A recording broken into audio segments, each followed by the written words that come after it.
he goes on to say that the greatest political contribution that labourers on strike can make is to improve their own condition, to become better informed, to insist on their rights and even to demand the proper use of the manufactured goods.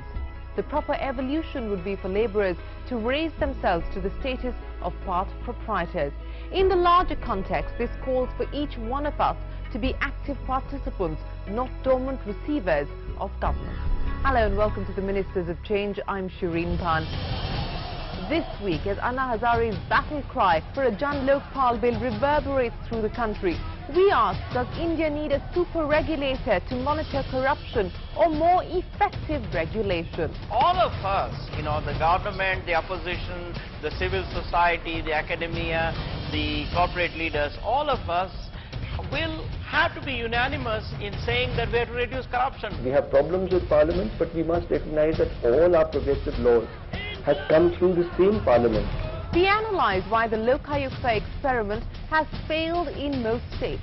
The Lokayukta definitely at the state level can be extremely effective, but the Lokayukta can also become an institution which harasses. And we bring you innovative ideas that state governments are implementing to weed out corruption and bring in accountability to the present system. In public governance, the more accessible you are to the people, the better it is for governance. We also need to think about effective reforms within the government that can strengthen grievance redressal and that can strengthen the structure of delivery.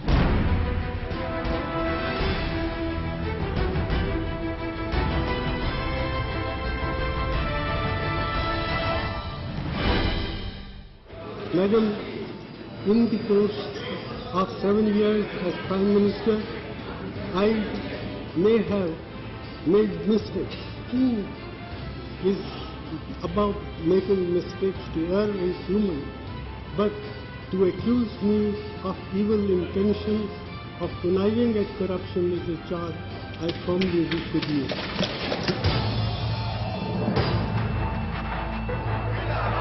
For an entire generation of young India, the happenings of the last couple of weeks have been their first brush with mass agitation. Thousands of young people have taken to the streets and ostensibly their one-point agenda is stop corruption.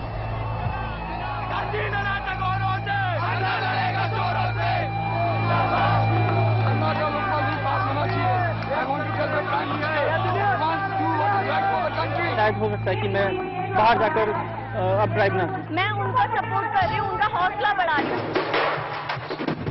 But corruption in India is pervasive.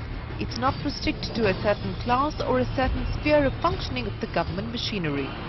At the lowest rung of the ladder, corruption takes the form of the payment of a nominal bribe to expedite the movement of files in a government office or to escape the payment of a challan.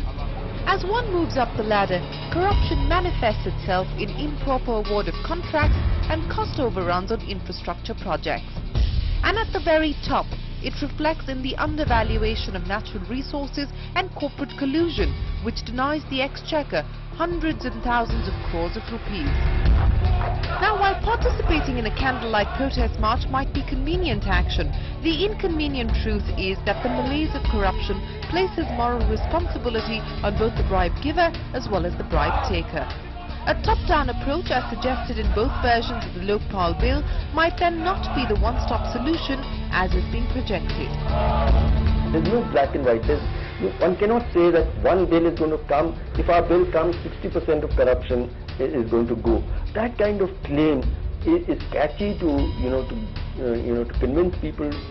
But I think there's a problem in the long run. We must hold out a promise that it's a very long uphill task. But this will be one step in that long journey, and we all have to be part of that journey. So I do believe people's movements are going to be critical. Without the people's action, 42 years, the Lokpal didn't come, and we had to wait another 42 years. So it played a very positive role, but I feel it needs to have both nuance and restraint. And it is proving to be a long journey, with now at least 3 different versions of the bill up for debate. The Jan Lokpal bill proposes to include everyone from the Prime Minister to the peon within its ambit, and suggests that this independent body even have the right to initiate investigations into the judiciary.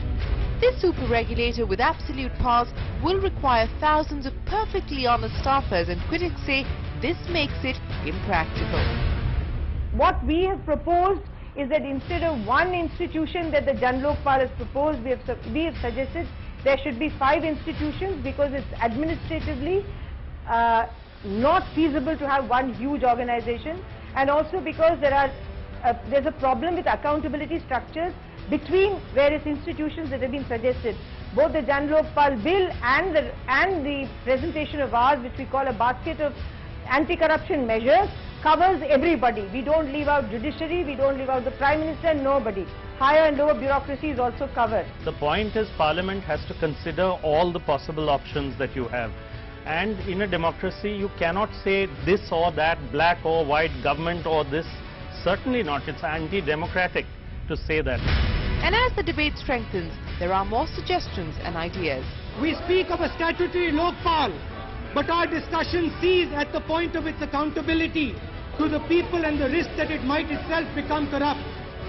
Madam Speaker, why not elevate the debate? Let us take it further and fortify the Lokpal bill by making it a constitutional body like the Election Commission of India. But the bottom line is that India doesn't suffer from the paucity of legislation. The problem is in its articulation and execution. Instituted in the mid-1980s, the Office of the Lokayukta, an anti-corruption ombudsman modelled on similar institutions in the Scandinavian countries, was envisioned as an independent body to check malpractices and corruption. 17 states in the country today have provisions for a Lokayukta, but the office is fraught with decay. In Assam, not a single public complaint has been filed, and in Gujarat, the office has been vacant for more than 7.5 years now, a fact that caught public attention only in the aftermath of Anna Hazare's controversial comment on Narendra Modi. In other states, like most bodies of its kind, the Lokayukta has no teeth. It can conduct raids and prepare reports, but these reports are not binding. And where action is initiated, a slow judicial process acts as an impediment. And the events of the last month that unfolded in Karnataka can really be marked as an exception, not the norm. Karnataka is credited for having one of the strongest Lokayukta legislations in the country. Not only have all existing anti-corruption and vigilance agencies in the state merged into the Lokayukta to avoid overlaps, the Lokayukta has the powers to initiate investigations as well. Santosh Hegde's report on illegal mining in the state saw the BJP, who has been supporting Anna Hazare in Delhi, take action against former Chief Minister B.S. Yediyurappa. But it wasn't easy forcing a resignation out of Yediyurappa, and one wonders how things would have panned out had the mood of the nation been different. There must be checks and balances to prevent any kind of witch hunting. I strongly feel that things like the Whistleblower Act should be separate, the judiciary should be separate, because these institutions all will require their own staff, their own structures, their own systems. Putting everything under one umbrella, there is a tendency for one arm of that institution getting overriding importance. And it is in this context that one needs to review any legislation on the Lokpal bill. Discussions will need to be nuanced and representative. The journey to create this new legislation must deepen our democracy, not expose its new fault lines. The NEC draft, when it went to government did exactly what is done with the Lokpal. It came up with a very weak right to information law. And then it went to the Standing Committee of Parliament, and it was there that activists and various other people all across the country negotiated strongly with the Standing Committee, and we got 153 amendments. And we have now one of the finest RTI laws in the world, and therefore we must have faith. I mean, we have problems with Parliament, but we must recognize that all our progressive laws has come through the same Parliament. And it is an informed society, aware of its rights and with the will to participate in the politics of reform action that will manage to demand change of an ineffectual system. And there are multiple examples of such sort of activism at the grassroots level that are bringing about changes and creating an environment for corrective action. Let's begin by looking at social audits which have been put in place to monitor the functioning of the National Rural Employment Guarantee Scheme in a state like Andhra Pradesh. The state has established an independent and autonomous body, the Society for Social Audit Accountability and Transparency. Now, this body is responsible for facilitating social audits by the rural poor.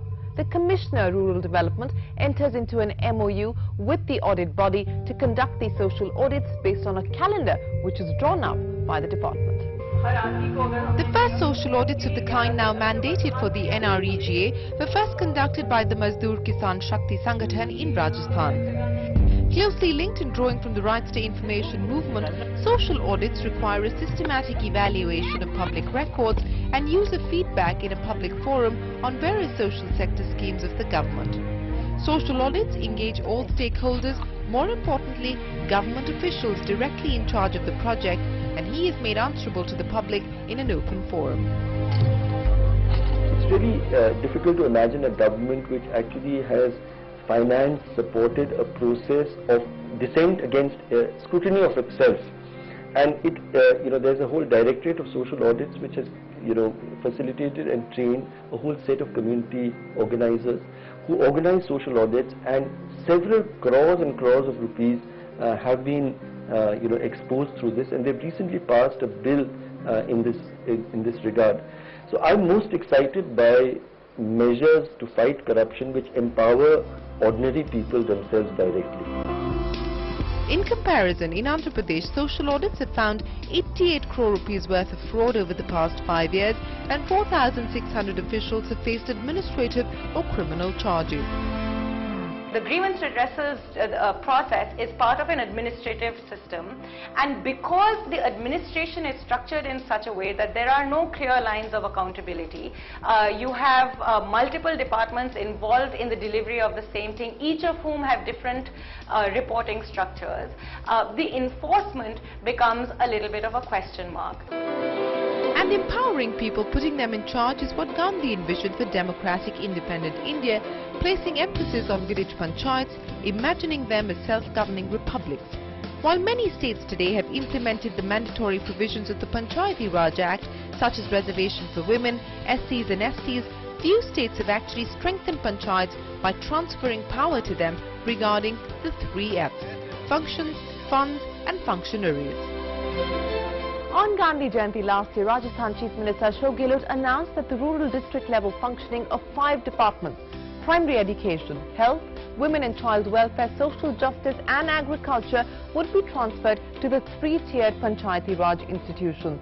Now, this is Gehlot's second attempt at decentralization after the first one in 2003, which was aborted when the government in the state changed post the elections. And while southern states like Kerala, Karnataka and Tamil Nadu hold the best record for decentralization, Rajasthan is the first state in North India to go in for such a makeover. And in the villages that we travelled through, the positive impact of this long overdue move was clearly visible. In Sanganer village in Jaipur district, the Gram Vikas Samiti is now more empowered to take decisions regarding work undertaken and payments made via the NREGA. मांगे तो हर पूरी हुई है, लेकिन उनमें 50% ही संशोधन हुआ है. जैसे हमने 200 रुपए पर डे एक मजदूर की मांग की, तो उन्होंने 200 की बजाय 119 कर दिया, लेकिन कुछ तो किया उन्होंने.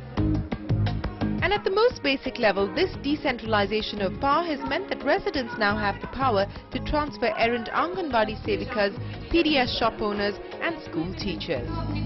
While here in the Secretariat, the administrative department is the education department, in terms of the field level activities, they have all been transferred to the Panchayat Samitis and the Zilla Parishads.